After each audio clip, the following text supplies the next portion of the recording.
Three लिखो आप, law of multiple, पहले लिख देते हैं, सम्राट जी मिटा थे ना एकदम डाउट है इसमें, बीच वाला मिटा के इसी में घुसेड़ दे रहे हैं। अरे जगह है ना यहाँ पे, जगह है तो क्या हंस राशि जब की स्थिति खराब है, लीची देख रहे हैं, अब सेशन खत्म हुआ तो लीची खरीद रहे हैं। हाँ, ये बीच में लिखिए आप भी, मतलब आप नहीं लिखिएगा, लॉ ऑफ मल्टीपल प्रोपोर्शन। क्या आप लोग बताएंगे कुछ इसके बारे में थोड़ा बहुत? एक सेकंड, लॉ ऑफ मल्टीपल, चलो बोलिए सर। जैसा वाटर का बताया वो एक सिंग रहेगा, बट मतलब और कोई एग्जाम्पल लेंगे तो इसका सिंग होता है। किसका एग्जाम्पल ले लें? ऐसे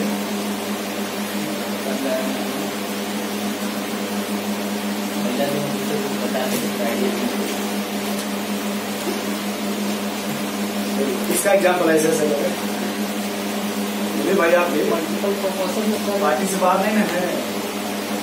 मल्टीपल प्रोपोर्शन में उसका क्वेश्चन आपको सेम होना चाहिए, तो उससे क्या हो जाएगा? कोएफिशिएंट सेम करोगे तो मल्टीप्लाई का मतलब क्या होगा? अगर प्यार से पढ़ो तो देखो मल्टी पल लिखा है, पल क्यों भाई? जब सेवा करते कोएफिशिएंट तो मल्टीप्लाई कैसे करेंगे?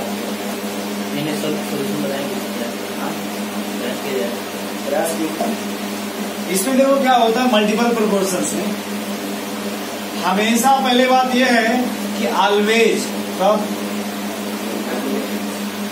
ऑलवेज आप दो एटम लेंगे, कितने? ठीक है, इसको ध्यान से सुनो भाई, दिखा ना हम करो, ये बड़े अच्छे से आपको समझ में आएगा, और ऐसा आएगा फिर दोबारा भूलने वाला क्या है, इसलिए हम इसको दोनों के बीच में लेंगे, हाँ लेकिन टिकाऊ रहे। अधिकतर आप लोग बीच में ही बैठना पसंद करते हैं, याद करिए, तो ठंडी के मौसम में आप तो भाई नहीं समझ पा रहे, कहीं भी बैठोगे उससे ठंडा कम लगता है थोड़ा सा। तो ये देखो ये क्या लिखा, ऑलवेज दो एटम। जैसे आप मान लो दो एटम कुछ भी ले, हाँ सुनो फिजिक्स, इसमें फिजिक्स है, क्या है कि एक का मास फिक्स हो जाएगा, एक का मास क्या होगा, समझ गए? अगर एक फिक्स है तो दूसरा क्या करेगा? दूसरी रहेगी, दूसरे को चला देंगे। ये फिजिक्स का लैंग्वेज है, अगर एक का मतलब एक को रोक करके दूसरे को क्या करेंगे? चला देते हैं। नहीं सुने आप लोग? मान लो पहली वाली को रोक के दूसरी वाले को क्या करिए? कितने लोग हुए? दो ही ना हुए। क्या लिखा है इसमें? लिखा है कि पहली वाली को रोक दीजिए, पहली वाली को, और दूसरी वाली को क्या करिए? क्योंकि आप उसी पर से बैठ के ना देख रहे हो। अरे फिजिक्स का लैंग्वेज है ये सर, इसको रिलेटिव मोशन बोलते हैं। क्या बोलते हैं इसे? नहीं, जो बस जाता है, आप एक बस में बैठे हो दूसरे को देख रहे हो, कोई मिरर से देखता है, कोई कहीं से देखता है ना, तिरछी नजर। अरे भाई आप कुछ भी देख सकते हैं, इसमें क्या मामला है? जैसे हमारे इधर से बस से जा रहे हैं, ऊपर बैठे हैं बस के ऊपर, उधर से कोई जा रहा है बस के ऊपर बैठा है, और गाड़ी जब क्रॉस होकर कभी होता ना, लोग देखते रह जाते हैं। इस मतलब रास्ते में जा रहे थे, कहीं आम का पेड़ मिल गया आपको, अब आम का पेड़ तो बड़ा अच्छा लग रहा है, तो जाओगे आगे फिर भी पीछे देखते रहते हो। आम भी गुस्सा होता है, कितना मूर्ख है, जा रहा आगे देख रहा पीछे, चप्पल तुरंत लोग निकाल लेते हैं। आप एक एग्जाम्पल है क्लास का, क्यों भाई? ठीक है, गजब बात है, लोग सब करते हैं यार, बड़े गलत बात नहीं है, बताना भी ठीक नहीं। अरे छोड़े जाते बोला ये देखो ऑलवेज दो एटम लिखा है कि नहीं? एक क्या है और दूसरा क्या है? ऑक्सीजन। क्या है सर? एक हाइड्रोजन है, दूसरा। जब इससे आप कुछ भी कॉम्बिनेशन करोगे, एक देखो क्या बन रहा है और दूसरा क्या बन रहा है? हमें बताओ इसमें हाइड्रोजन कितना है, ऑक्सीजन कितना है, इसमें H कितना है, ऑक्सीजन कितना हो गया, ये देखो एक फिक्स हो गया। इसी को क्या बोलते हैं लाया। जैसे तुम ले लो कार्बन और ऑक्सीजन, क्या ले लो, कार्बन और, तो कार्बन से बनेगा कार्बन मोनोऑक्साइड, इससे बनेगा। चलो बताओ कार्बन का मास, ऑक्सीजन का, कार्बन का, ऑक्सीजन का, समझ पा रहे। जैसे आप C+H ले लो, C+, बड़े प्यार से देखने से अच्छी बात है, सब किसी समझ में नहीं आता है यार। इसको गांव वाले बेंजीन बोलते हैं, इसको शहर वाले इथेन बोलते हैं। लड़की कहाँ से है, रब देखो पहले कार्बन, 2 कार्बन का मास बताओ, 24। 6 हाइड्रोजन का मास बताइए, इधर 6 कार्बन का मास बताइए, 6 हाइड्रोजन का, सही है। चल भाई क्या बोलते हैं, जैसे नहीं समझ पाए, ये क्या लिखा है, सॉरी सल्फर और, लेकिन हमेशा ऑलवेज कितने लोग हैं इसमें, तभी एक को रोक के एक को चढ़ाओगे। तो भाई 3 नहीं लेना है, सर एक को चढ़ा एक को पीछा करें, इससे गलत बात कर देखो पहले। हाँ ठीक ठीक।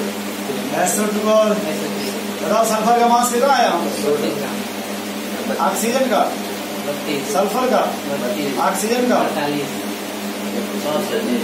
तो भाई नहीं समझ पाए। लो अपने बचपन का एग्जाम्पल देखो, तुम्हारे सिलेबस में है, आगे चल के पढ़ोगे। क्या लिखा है, लाओ फटाफट। अरे देखो क्या बना, पहले क्या बनाओ, फिर क्या बनाओ, फिर N2, बड़े ध्यान से देखो, इसमें लगभग किसको सेम कर दिया। नाइट्रोजन का मास कितना आएगा 2 का, 28:16, 28:28, 28:64 तो भाई चलो 28:80 सम्राट जी एक जगह खास दे रहे हैं। सिंपल रेशियो का मतलब हुआ, ये देखो 16:32 है कि नहीं, यानी हमेशा ये इसी रेशियो मिलेगा। इसको ऐसे लिख सकते हैं क्या, 16:32, 48:64, 80 ठीक है। 1:2, 2:2, 3:2, 4:5 इसी को क्या बोलते हैं, लॉ ऑफ मल्टीपल।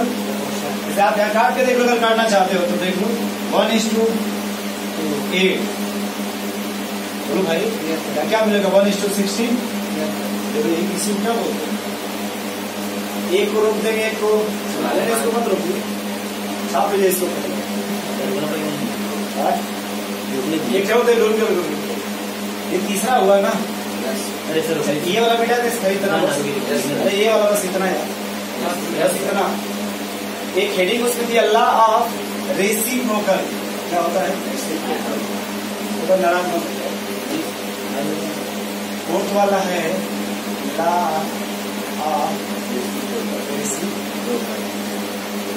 रेसिप्रोकल। देखो इधर देखो सम्राट जी, ये मान लो क्या है, रेसिप्रोकल का मतलब होता है ये 1 बाई क्या होगा, एक्स, इसको विक्रमानुपाती बोलते हैं हिंदी में, उल्टा। हाँ लंगड़ा ठीक। ये देखो ये क्या है, ये क्या है, ये क्या, इसमें कितने एटम हो गए, 3 हुए ना। रेसिप्रोकल के लिए कम से कम कितने चाहिए, 3 एलिमेंट कम से कम, 3 एलिमेंट्स कितना। अब देखो ये कार्बन से ऑक्सीजन मिलेगा तो क्या बनेगा, CO, सल्फर से क्लोरो मिलेगा तो ऐसे लिख रहे हैं, बट हम लिख नहीं पा रहे हैं, मतलब हमको ऐसे लिखना चाहिए SO2, मतलब उधर ऑक्सीजन है तो अच्छा लगेगा। जैसे कार्बन सल्फर से क्या बनेगा, CS2। ये यहाँ मतलब कार्बन का मास बताओ यहाँ पे, चेक किए हुआ है 7 डिस्ट्रिक्ट चेक सब क्या लिए थे, प्रोसीड नहीं दिए, नहीं दिया इसी। ये देखो 12:44 देख ले, यस पागल 30 ठीक, यहाँ क्या आएगा? 32 ठीक, यहाँ क्या आएगा? 12:32 यहाँ से भाई आपस में मैच कर रहा है क्या? मैच कर रहा है 32 मैच कर रहा है 64 हो गया। ये देखो सल्फर यहाँ से ये रेशियो मिलाते हैं खाली, यहाँ क्या मिलाते हैं?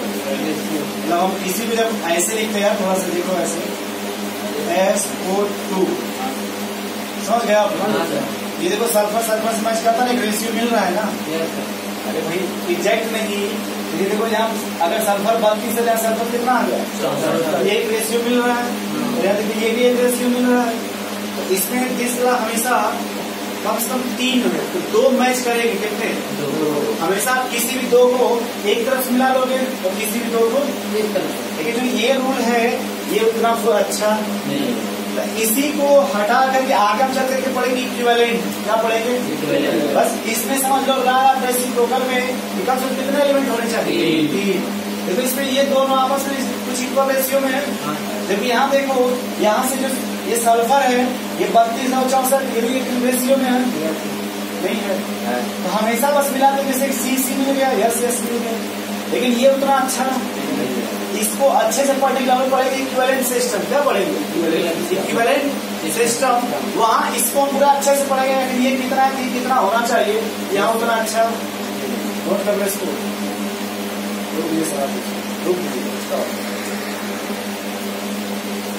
ये 4 हुआ ना, 5वां होता है लॉ ऑफ गैसियस वॉल्यूम। देख लो पहले एक बार, लॉ ऑफ गैसियस वॉल्यूम। ये पहली बात याद रखो कि जहां भी अगर गैस आता है ये हमेशा गैस के लिए यूज होता है। किसके लिए? और इसमें आर शब्द हमें चाहिए गैस। तभी आप कौन सा लॉ लगाओगे? देखो ये यहाँ पढ़ा है, इसको अच्छे से मिलेगा गैसियस स्टेट में। कहाँ मिलेगा? और हो सकता है वहीं पे इसको गैसियस लॉ बोले। क्या बोला जाए? अभी स्कूल को छोड़ दीजिए भाई, यहाँ भी एक मूल कॉन्सेप्ट है। ये ऐसा चैप्टर है जो पूरे फिजिक्स का ब्रांड यही होता है, पूरे केमिस्ट्री का, पूरे फिजिकल का जो बैकबोन है यही है मूल कॉन्सेप्ट। इसको बस अच्छे से पढ़ो, हर चैप्टर में आप आगे बढ़ते चले जाएंगे, हर चैप्टर में इसका यूज है। तो यहाँ देखो ये वाला है, इसका यूज पूरा उसमें गैसेस स्टेट में कहाँ यूज है? अब देखो जैसे आपने इसमें क्या होता है, इसका सेंस क्या है कि अगर जैसे तुमने लिया, ये क्या लिखा है? Hydrogen gas. ये क्या लिखा है? और इससे बना क्या?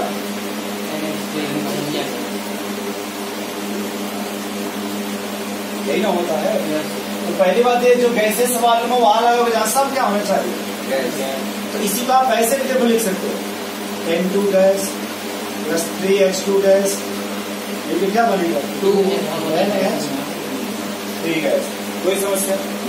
अब ये देखो ला जो गैसेस सवाल में ये कहता है कि अगर तुम इसका कोएफिशिएंट कितना है, अगर इसको तुम 1 मोल लोगे ये सम्राटी कितना लेना पड़ेगा? ये कितना बनेगा? 2 मोल। अगर ये 22.4 लीटर कितना? 3 इंटू 2 इंटू, समझ रहे हैं आप? इसी को क्या बोलते हैं? Law of gaseous volume. इसमें देखो आपको हमेशा यही रेशियो मिलेगा, जैसे इसमें कौन सा ratio? 1:3:2।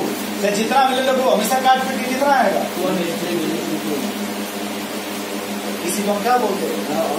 Law of gaseous volume. जैसे एक लाइन और देख लीजिए एग्जाम्पल खाली, ये नाम सुने हो H2 प्लस Cl2 मिलकर HCl बनता है।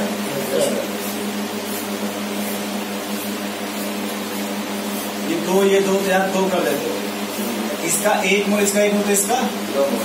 ये आएगा 1:1:1:2। हमेशा एक कांस्टेंट रहेगा। अच्छा जितना भी मोल ले लोगे ये तो नहीं ना घटेगा, जो सिंपल रेशियो आएगा। नोट कर लीजिए।